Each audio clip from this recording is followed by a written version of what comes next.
ओम नमः शिवाय। आज हमारा शिव पुराण का 52वां दिन, तीसरा खंड, 9वां अध्याय। पार्वती का स्वप्न।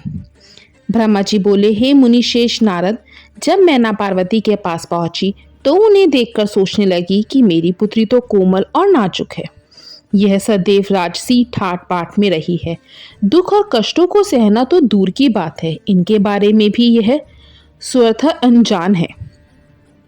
पार्वती को उन्होंने बड़े ही लाड और प्यार से पाला है, तब कैसे मैं अपनी प्रिय पुत्री को कठोर तपस्या करने के लिए प्रेरित कर सकती हूँ। यही सब सोचकर मैना अपनी पुत्री से तपस्या के लिए कुछ भी नहीं बोल सकी।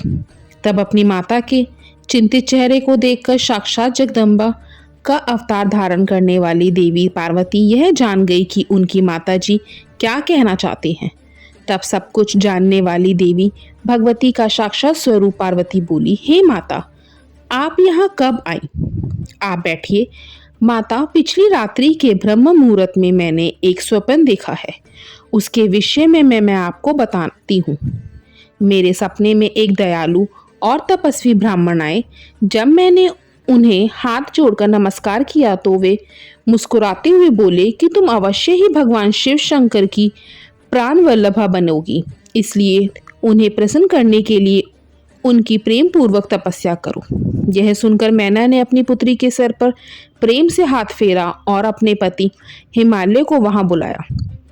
हिमालय के आने पर मैना ने पार्वती के सपने के बारे में उनको बताया। तब उनके मुख से पुत्री के सपने के विषय में जानकर हिमालय बहुत प्रसन्न हुए।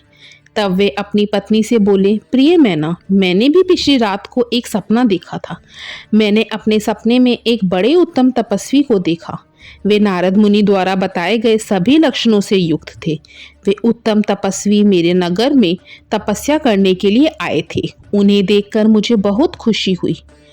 मैं अपनी पुत्री पार्वती को साथ लेकर उनके दर्शनों के लिए उनके पास पहुंचा।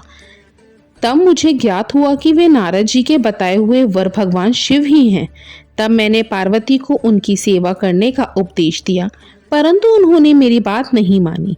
तभी वहां सांख्य और वेदांत पर विवाद छिड़ गया। तत्पश्चात उनकी आज्ञा पाकर पार्वती वहीं रहकर भक्ति पूर्वक उनकी सेवा करने लगी। हे प्रिय, यही मेरा सपना था जिसे देखकर मुझे अत्यंत प्रसन्नता हुई। मैं सोचता हूँ कि हमें कुछ समय तक इस सपने के सच होने की प्रतीक्षा करनी चाहिए। ऐसा कहकर हिमालय और मैना उस उत्तम सपने के सच होने की प्रतीक्षा करने लगे। ओम नमः शिवाय। 10वां अध्याय, भौम जन्म।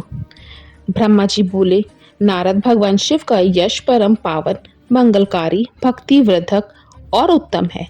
दक्ष यज्ञ से वे अपने निवास कैलाश पर्वत पर वापस आ गए थे। वहां आकर भगवान शिव अपनी पत्नी सती के वियोग से बहुत दुखी थे। उनका मन देवी सती का स्मरण कर रहा था और वे उन्हें याद करके व्याकुल हो रहे थे। तब उन्होंने अपने सभी गणों को वहां पर बुलाया और उनसे देवी सती के गुणों और उनकी सुशीलता का वर्णन करने लगे। फिर गृहस्थ धर्म को त्याग कर वे कुछ समय तक सभी लोगों में सती को खोजते हुए घूमते रहे। इसके बाद वापस कैलाश पर्वत पर आ गए, क्योंकि उन्हें कहीं भी सती का दर्शन नहीं हो सका। तब अपने मन को एकाग्र करके वे समाधि में बैठ गए। भगवान शिव इसी प्रकार बहुत लंबे समय तक समाधि लगाकर बैठे रहे। असंख्य वर्ष बीत गए। समाधि के परिश्रम के कारण उनके मस्तक से पसीने की बूंद पृथ्वी पर गिरी और वह बूंद एक शिशु में परिवर्तित हो गई। उस बालक का रंग लाल था, उसकी 4 भुजाएं थी, उसका स्वरूप मनोहर था। वह बालक दिव्य तेज से संपन्न अनोखी शोभा पा रहा था। वह प्रकट होते ही रोने लगा। उसे देखकर संसारी मनुष्यों की भांति शिवजी उसके पालन पोषण का विचार करके व्याकुल हो गए। उसी समय डरी हुई एक सुंदर स्त्री वहां आई। उसने उस बालक को अपनी गोद में उठा लिया और उसका मुख चूमने लगी। तब उन्होंने उसे दूध पिलाकर उस बालक के रोने को शांत किया। फिर वह उसे खिलाने लगी। वह स्त्री और कोई नहीं, स्वयं पृथ्वी माता थी। संसार की सृष्टि करने वाले, सब कुछ जानने वाले महादेव जी यह देखकर हंसने लगे। वह पृथ्वी को पहचान चुके थे। वे पृथ्वी से बोले, हे धरिणी, तुम इस पुत्र को प्रेम पूर्वक पालन करो। यह शिशु मेरे पसीने की बूंद से प्रकट हुआ है। हे वसुधा, यद्यपि यह बालक मेरे पसीने से उत्पन्न हुआ है, परंतु इस जगत में यह तुम्हारे ही पुत्र के रूप में जाना जाएगा। यह परम गुणवान और भूमि देने वाला होगा। यह मुझे भी सुख देने वाला होगा। हे देवी, तुम इसका धारण करो। नारद यह कहकर भगवान शिव चुप हो गए। उनका दुखी हृदय थोड़ा शांत हो गया था। उधर शिवजी की आज्ञा का पालन करते हुए पृथ्वी अपने पुत्र को साथ लेकर अपने निवास स्थान पर चली गई। बड़ा होकर यह बालक भौम नाम से प्रसिद्ध हुआ। युवा होने पर भौम काशी गया। वहां उसने बहुत लंबे समय तक भगवान शिव की सेवा आराधना की।